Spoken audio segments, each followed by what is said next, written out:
এই বিছানার চাদরটা লকডাউনের আগে আমি শুরু করি।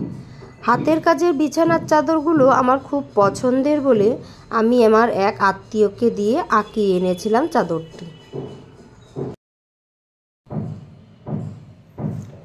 এই ফুলটা, এটা একটা কাশ্মীরি স্টিচ এবং ভেতরে হলুদ দেয়া আছে। পাতাটার ভেতরে ডাল সেলাই আর এর বাইরে কাশ্মীরি স্টিচটাকে একটু লম্বা লম্বা করে পাতার শেপ দিয়েছি। আর এই গোলাপ ফুলের ভেতরে বর্ডারে দিয়েছি ব্ল্যাক, আর তার সাথে ভেতরে মাল্টি কালারের ইয়েলো, সবুজ আর সাদা মাল্টি কালারের সুতো দিয়ে কাশ্মীরি স্টিচ। কাশ্মীরি স্টিচে সেলাই করলে সেলাইগুলো খুব শক্ত হয়। এটা রান 4, পাতার মাঝখানে রান 4 আর চারিপাশে ডাল 4। এই ফুলগুলোও ঠিক তাই, বড় বড় পাতা বলে ভরাট করতে সময় অনেক বেশি লাগবে বলে পাতাগুলোর চারপাশটা কাশ্মীরি সেলাই দিয়ে লম্বা লম্বা করে সেলাই করেছি, আর ভেতরটা ডাল আর রান সেলাই দিয়ে পাতার শেপ দিয়েছি। এখানে ইয়েলো দাগ রয়েছে, ইয়েলোটার ডাল সেলাই, আর এই গোল গোলগুলোকে দিয়েছে কাশ্মীরি স্টিচ। ঠিক এইভাবে প্রত্যেকটা ঝাড় আমি তৈরি করেছি। এই ফুলের প্রতিটা শেপ আমি এইভাবে তৈরি করেছি। এখানে নীল ফুল আছে 1টা 2টো 3টে 4টে 5টা 6টা 7টা 8টা 9টা, আর গোলাপ আছে 1 2 3 4 5 6 7 8 9টা।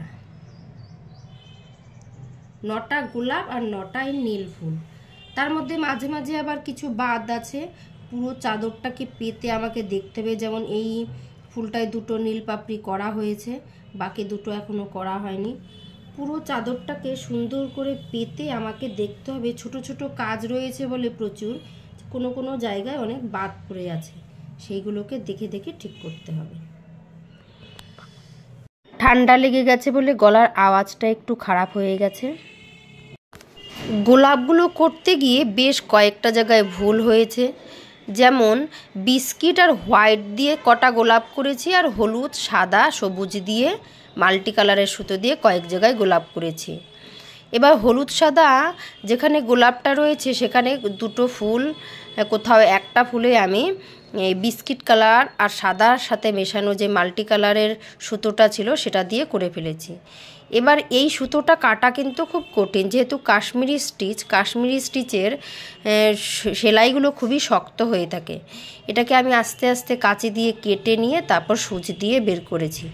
তবে করার সময় খুব সাবধানে কাজটা করতে হয় যাতে চাদর কেটে না যায়। একটু অসাবধান হলেই চাদর কেটে যাওয়ার সম্ভাবনা থাকে। দুষ্টুটার জ্বালায় এখন আর সেলাই করাই হয় না।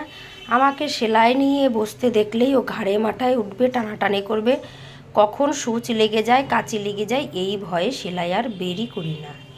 আমার মতন কে কে বাড়ির কাজের সাথে সাথে এইরকম অল্প একটু হাতের কাজ করে থাকো কমেন্টে জানিও। আজকের মতন ভিডিওটি শেষ করছি।